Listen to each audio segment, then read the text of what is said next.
मित्रों नमस्कार। आज हम लोग राजस्थानी चित्रकला में किशनगढ़ शैली की बात करेंगे। राजस्थानी चित्रकला का उद्भव और विकास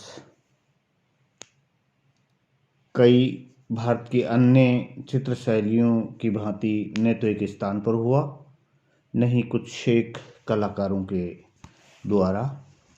राजस्थान के जितने भी प्राचीन नगर, राजधानियाँ, धार्मिक और सांस्कृतिक केंद्र, वहाँ पर चित्रकला पनपी और विकसित हुई। दरबारों, धर्मपीठों, ठिकानों, राजाओं, सामंतों, जागीरदारों, महंतों, श्रेष्ठियों आदि ने जहाँ राजस्थानी चित्रकला को प्रश्रय दिया और प्रोत्साहन दिया, वहीं यहाँ के चित्रकारों और कलाकारों ने उसे उत्कर्ष रूप प्रदान किया।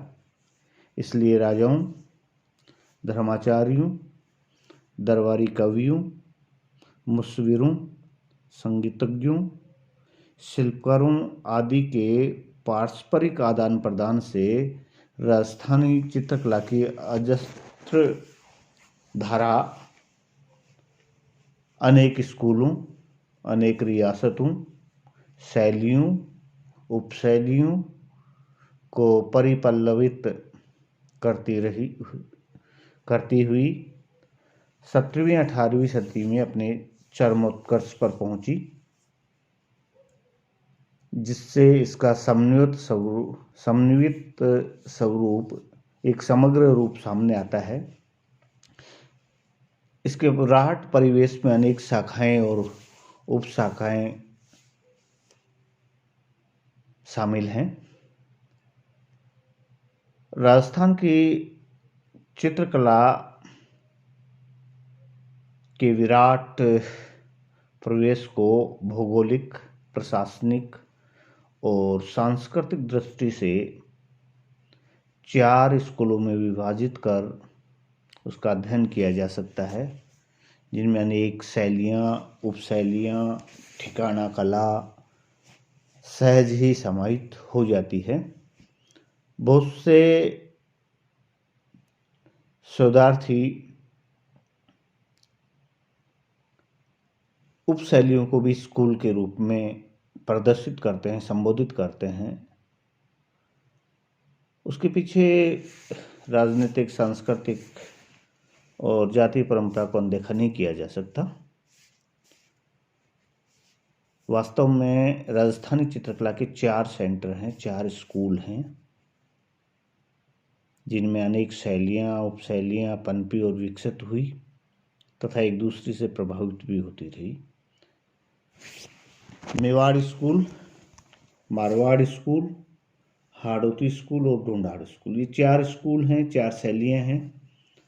और इन चारों स्कूलों की भौगोलिक संरचना और राजपूत राजवंशों की सांस्कृतिक परंपरा ने जो विशिष्टताएं प्रदान की हैं, वे चित्रकला में सहज ही झलकती हैं।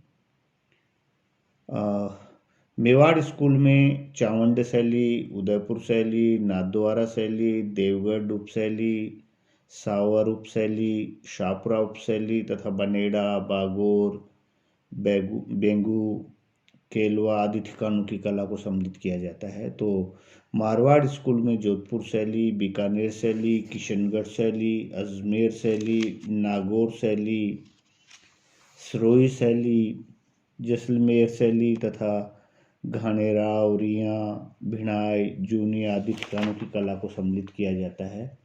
हाड़ौती स्कूल में बूंदी शैली, कोटा शैली और झालावाड़ उपशैली को सम्मिलित किया जाता है। ढूंढाड़ स्कूल जो है आपका, ढूंढाड़ शैली जो है उसमें आमेर शैली, जयपुर शैली, शेखावाटी शैली, अलवर शैली, उनियारा उपशैली तथा झिलाई, ईसरदा, सामोद, शाहपुरा आदि ठिकानों की कला को सम्मिलित किया जाता है।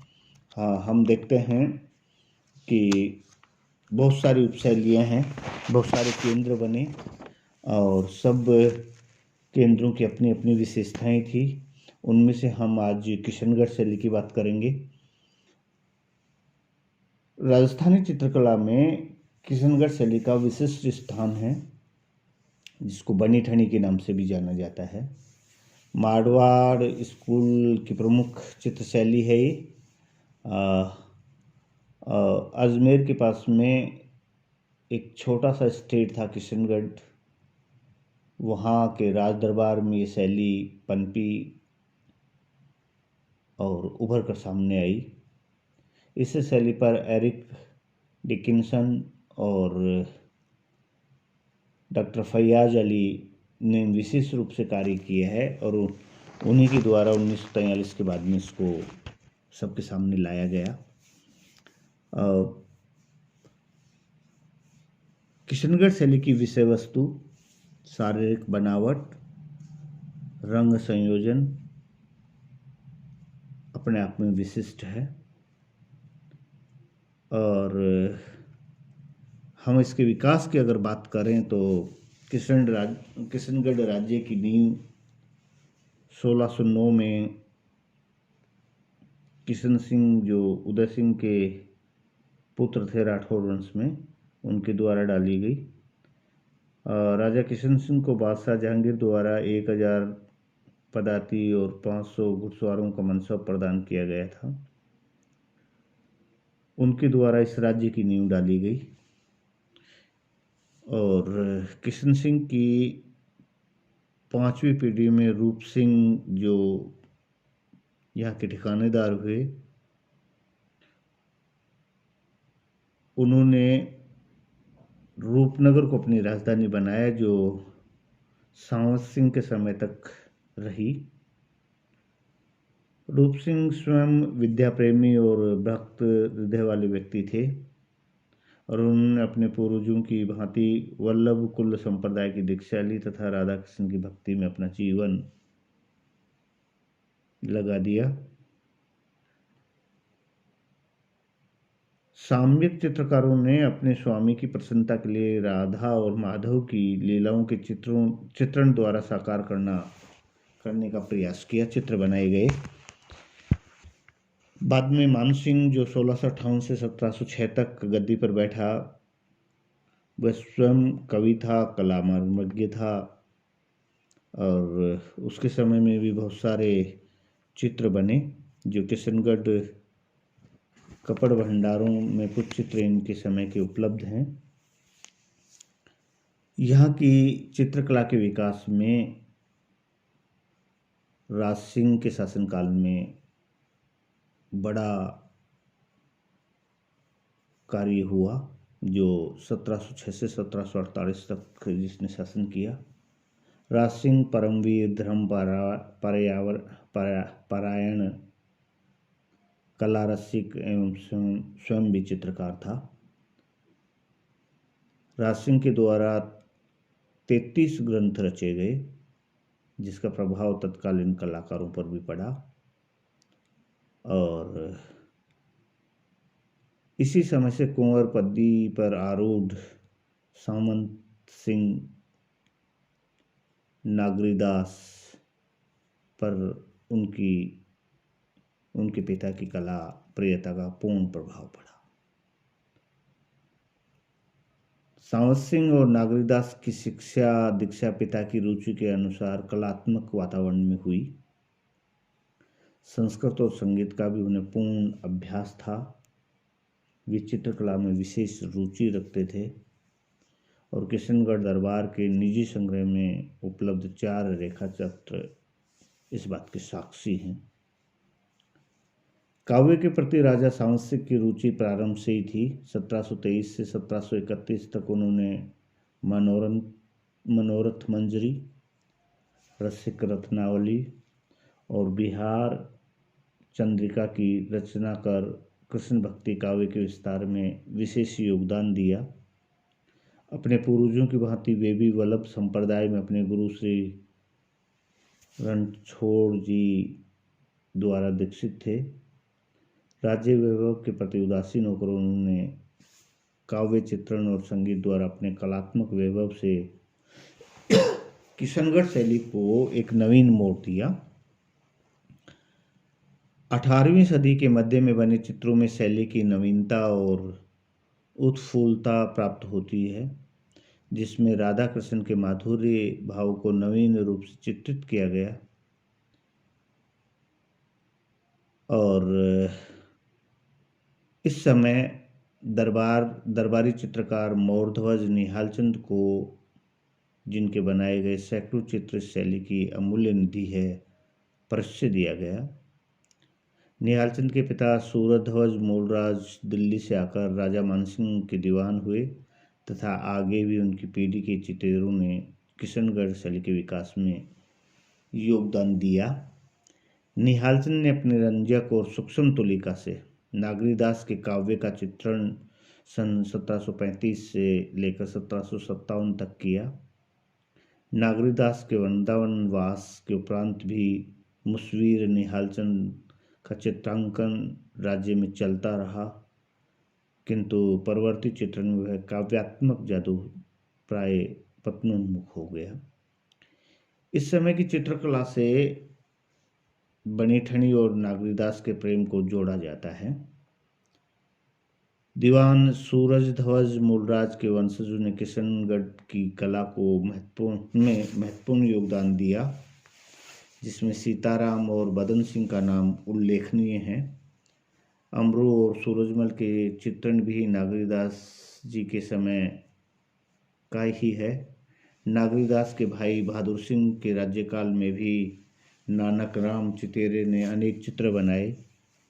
राजा बिरदी सिंह, जो 1782 से 1788 के समय नानक राम के वंशज रामनाथ तथा जोशी सवाई राम का कार्य भी विशेष उल्लेखनीय है। राजा कल्याण सिंह के काल में 1798 से 1838 के मध्य लाडलीदास नामक चित्रकार ने किशनगढ़ शैली के विकास में विशेष योगदान दिया। शैली के प्रसिद्ध गीत गोविंद का चित्रण भी इसी समय 1820 में हुआ।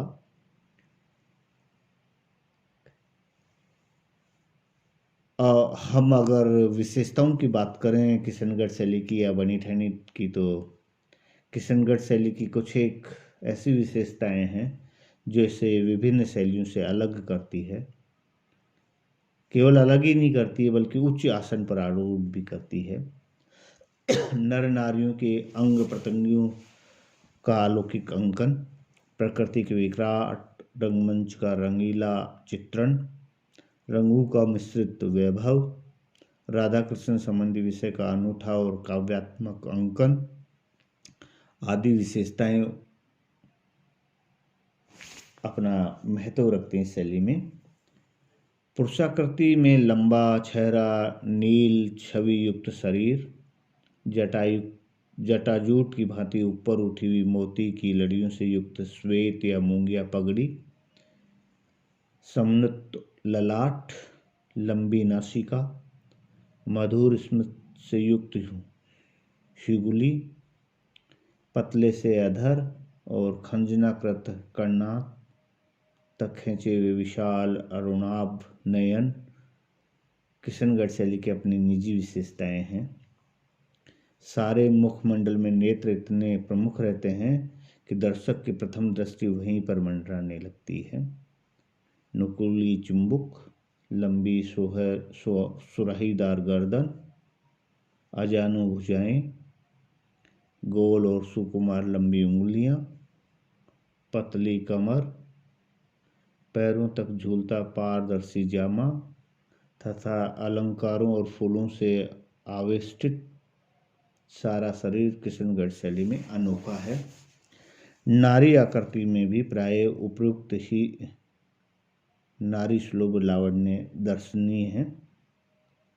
गौरवर्ण बांके कज्जल से युक्त विशाल नयन, कपोलों को आच्छादित करती हुई लंबी अलकें, अर्ध विकसित किंतु उन्नत और खींचा हुआ वक्ष स्थल, लहंगा, कंचुकी और ओढ़नी से लिपटा तथा अलंकारों और फूलों से सुसज्जित शरीर, सुकोमल हाथ में एक दो अर्ध मुकुलित कमल की कलियां, राधा के बहाने नायिका के रूप यौवन को उजागर करते हैं। किशनगढ़ शैली में काव्य में कल्पित रूप तथा मार्शल सौंदर्य का चित्रांकन जादू भरा है। किशनगढ़ शहर तथा रोपनगढ़ का प्राकृतिक परिवेश जिस प्रकार झीलों, पहाड़ों, उपवनों और विभिन्न पशु पक्षियों से युक्त रहा है, उसी के अनुकूल ही उद्दीपन रूप में प्रकृति का चित्रण भी शैली में अनोखा है। दूर दूर तक फैली हुई झील में केली करते हंस, बतख, सारस, बगुला और तैरती हुई नौकाएं तथा नौकाओं में प्रेमालाप करते राधा और कृष्ण का अंकन अपने आप में अनोखा है। उच्च अट्टालिकाएं, उनमें झांकती श्वेत मुंडेरें, फंवारे, केले के वृक्षों से घिरे दृश्य तथा कमल दलों से ढके जलाशय आदि सब कुछ मिलाकर किशनगढ़ शैली को मोहक बना देते हैं। प्रकृति के विस्तृत प्रांगण को चित्रित करने का श्रेय किशनगढ़ शैली को ही है। यही चित्रण बूंदी में भी दिखाई देता है हमें कमोबेश। चांदनी रात में राधा कृष्ण की केली क्रीड़ाएं, प्रातःकालीन और संध्याकालीन बादलों का सिंदूरी चित्रण शैली में विशेष हुआ है। किशनगढ़ शैली में रंगों का अपना खेल है। राधा कृष्ण के सुकोमल भावों को चित्रित करने के लिए यहाँ के कलाकारों ने अधिकतर हल्के रंगों का प्रयोग किया है। यहाँ के प्रमुख रंगों में सफ़ेद, गुलाबी, स्लेटी और संदूरी हैं। हाशिए में गुलाबी और हरे रंगों का बाहुल्य किशनगढ़ शैली की अपनी देन है। विषय वस्तु की अगर हम बात करें तो वल्लभ संप्रदाय में दीक्षित होने के कारण अधिकतर किशनगढ़ के राजाओं के समय में राधा कृष्ण की प्रेम लीलाओं का चित्रण ही हुआ है। भागवत पुराण, गीत गोविंद, नागरीदास जी के विभिन्न पद तथा वैभव विलास और अन्य स्वच्छंद श्रृंगारी भाव शैली के चित्रण का आधार बनाया गया है। अन्य शैलियों की भांति शिकार, उत्सव, होली, दीपावली, दरबार, महफिल आदि पर अनेक चित्र निर्मित हुए हैं। बनी ठनी अर्थात राधा के रूप सौंदर्य का चित्रांकन शैली का विशेष आकर्षण रहा है। आश्चर्य की बात है कि राग रागनियों का चित्रण किशनगढ़ शैली में अनुपलब्ध है। ये बात अवश्य है कि किशनगढ़ शैली के चित्र बूंदी शैली की भांति बहुलता से उपलब्ध नहीं होते, किंतु जितने भी अब तक उपलब्ध हुए उनके आधार पर किशनगढ़ शैली छोटी सी स्टेट की अंतर्राष्ट्रीय स्तर पर ख्याति हो गई है। किशनगढ़ शैली के प्रारंभिक और 19वीं सदी के अंतिम चित्रों में राजस्थानी चित्रकला का सामान्यीकरण देखने को हमें मिलता है, किंतु राजा सांवत सिंह अर्थात नागरीदास के समय में काव्य, संगीत और चित्रकला का समन्वयात्मक स्वरूप देखने को मिलता है, जिसे दीवान सूरज ध्वज मूलराज के वंशज चित्रकार मोर ध्वज निहाल चंद ने किशनगढ़ शैली में एक तीखापन और रंजकता प्रदान की। नागरीदास के काव्यात्मक भावों की अभिव्यक्ति को राधा के चित्रांकन ने नवीन मोड़ दिया, जिसमें किशनगढ़ शैली की राजस्थानी चित्रकला में एक अलग पहचान कायम हो गई। यही आधार है जिसके कारण श्री फैयाज अली जैसे कला मर्मज्ञ किशनगढ़ शैली की कला को अलग स्कूल मानते हैं। मूलतः किशनगढ़ मारवाड़ शैली का ही एक भाग रहा है, इसीलिए किशनगढ़ शैली को मारवाड़ स्कूल की एक अनुपम धरोहर माना जाता है। धन्यवाद।